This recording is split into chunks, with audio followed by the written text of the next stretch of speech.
त्योहारों में यात्रियों के लिए बड़ी राहत। रांची रेल मंडल ने चलाया रिकॉर्ड 14 जोड़ी पूजा स्पेशल ट्रेनें।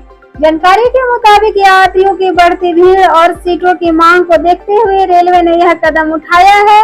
इनमें से 9 ट्रेनें सितंबर के अंतिम सप्ताह से और बाकी अक्टूबर से शुरू होगी। रेलवे का दावा है कि इन स्पेशल ट्रेनों से यात्रियों को अधिक सीटें, आसान बुकिंग, भीड़ भाड़ वाली ट्रेन से राहत मिलेगी और समय का बचत होगा। दुर्गा पूजा, दीपावली और छठ जैसे त्योहारों पर अब यात्रियों की घर वापसी में होगी और भी आसान। गिरिडीह से एक दिल दहला देने वाली घटना सामने आई है। यहाँ 2 छात्राओं ने कुएं में कूदकर अपनी जान दे दी। जानकारी के अनुसार बताया जा रहा है कि दोनों छात्राएं 8वीं कक्षा की छात्रा थी और स्कूल देर से पहुंची थी। देर से आने पर शिक्षकों ने उन्हें अगले दिन अभिभावक के साथ स्कूल आने को कहा। इसी बात के डर से छात्राओं ने घर जाकर कुएं में छलांग लगा दी। घटना के बाद पूरे इलाके में सनसनी फैल गई है। परिजनों का रो रो कर बुरा हाल है, जबकि पुलिस पूरे मामले की जांच में जुटी हुई है।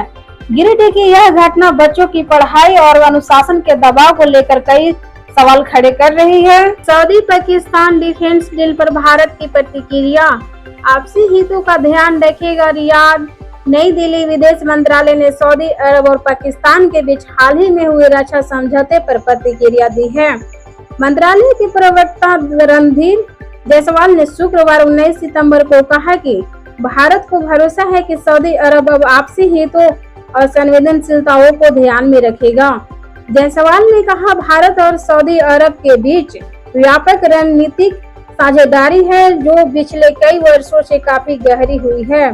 हमें विश्वास है कि इस साझेदारी में आपसी हितों और संवेदनशीलताओं का पूरा ध्यान रखा जाएगा। गौरतलब है कि सऊदी अरब और पाकिस्तान ने 17 सितंबर को सुरक्षा समझौते पर हस्ताक्षर किए थे। इसके तहत किसी एक विदेश पर हमला दोनों देशों पर हमला माना जाएगा। हजारीबाग में हाईवा ट्रेलर की टक्कर से लगी आग, 1 की मौत। गाड़ियों के आमने सामने की भिड़ंत से हुआ हादसा, यातायात कई घंटों से रहा बाधित। हजारीबाग के बरकट्ठा स्थित जीटी रोड पर कोनहारा खुर्द में गुरुवार की देर रात ट्रेलर व हाईवा के बीच जोरदार टक्कर हो गई। इस टक्कर के बाद दोनों गाड़ियों में आग लग गई। हादसे में ट्रेलर में फंसे एक व्यक्ति की जलने से हो गई मौत।